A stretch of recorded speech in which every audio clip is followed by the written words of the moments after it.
welcome to a dose of Landis. My special guest is me and him has been on a rocky road. This guy is up and down when a porn star being rode. He's up and down like a roller coaster. But man, he has a heart of gold.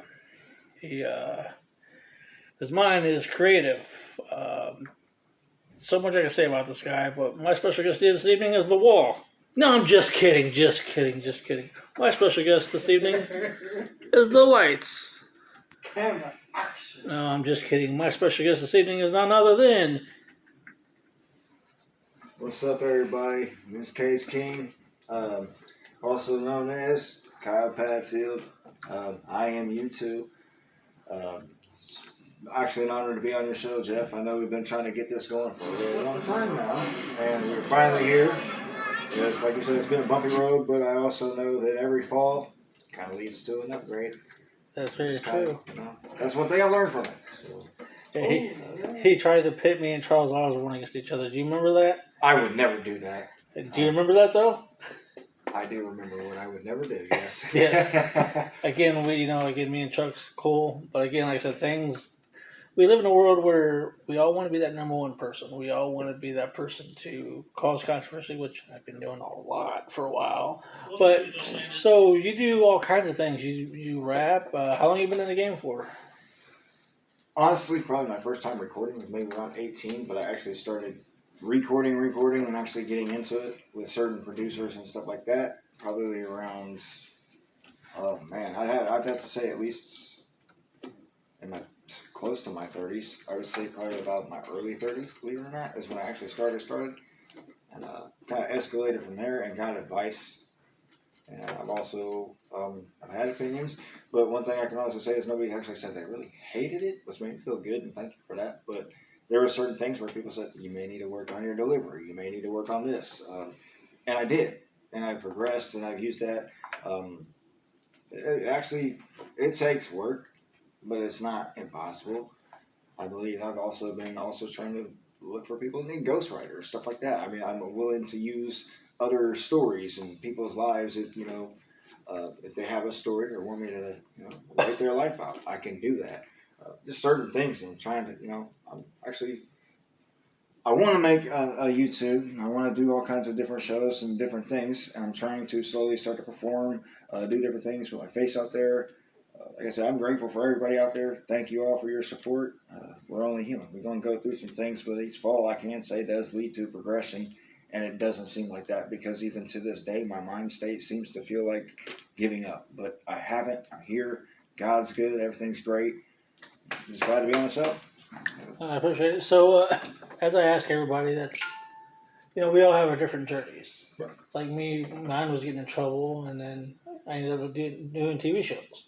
But again, what made you decide, hey, I wanted to be a rapper and I wanted to be in the entertainment? I call it the fame game. Because again, the fame game is all kinds of behind the scenes craziness, backstabbing, like we talked about earlier. Mm-hmm. So what made you decide, not the backstabbing part, but what made you decide this is something I want to do?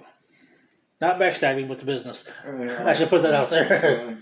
All right, so make it. I got it out. Okay, so basically, I pretty much, when I first heard music and I was little, I liked it. It was a melody. It just played something on my ears. I was never the type to really get into country, but it was the first thing I heard. I knew that I wanted to play a guitar or try.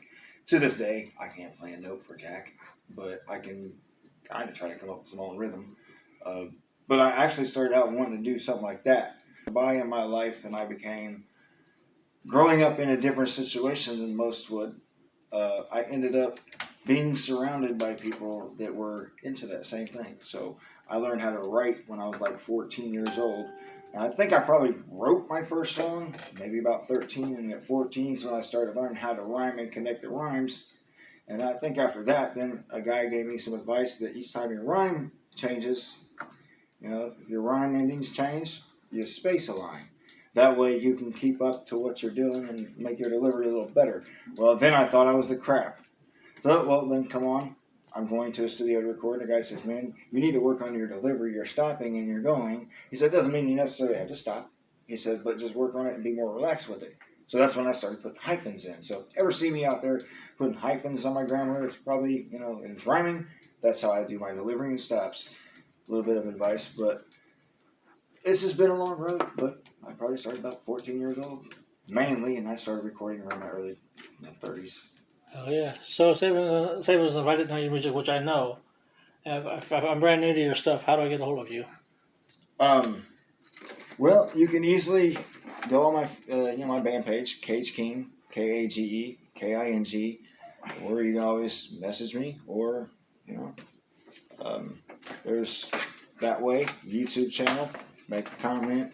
I'm that type of person. I'm not like a lot of artists where I like to be secluded, think of my stuff, don't stink. Me personally, I like to communicate with my fans, and I like to do that as much as possible as if we're just normal people, because I'm not in it for fame. I'm in it for y'all, and I'm in it for me because it makes me feel good. If I can reach out with a song and hit somebody, that to me is enough. Technically, I'm not in it for any of the luxury. If it comes, then it comes. That's great. But even if I was rich, well, we're all. That's just my more of a game changer, and that's why I do struggle music, not the aggression. So, those would be the main places to get a hold of me on that. Okay. Well, thank you for coming on Dos Landis. Anything to say before we go? Thank you for all the support, every one of my producers. Thank you, Jeff. Thank you for everyone in this, whole circle. Everyone has been pulling together. Even this guy right here, he's busy right now. Oops. But it's been great. So the people that are in my circle, it's great to know that there is help. There's people out there doing the same thing, man. It's just a blessing to me. No matter what you're going through, I know I'm going to lift. We're all lifting. This is what it's about, is working together. So, Oh yeah, stay tuned for more on Dos Landis. You never know who's going to be on the show. You never know who's going to show up. Could be these guys one day.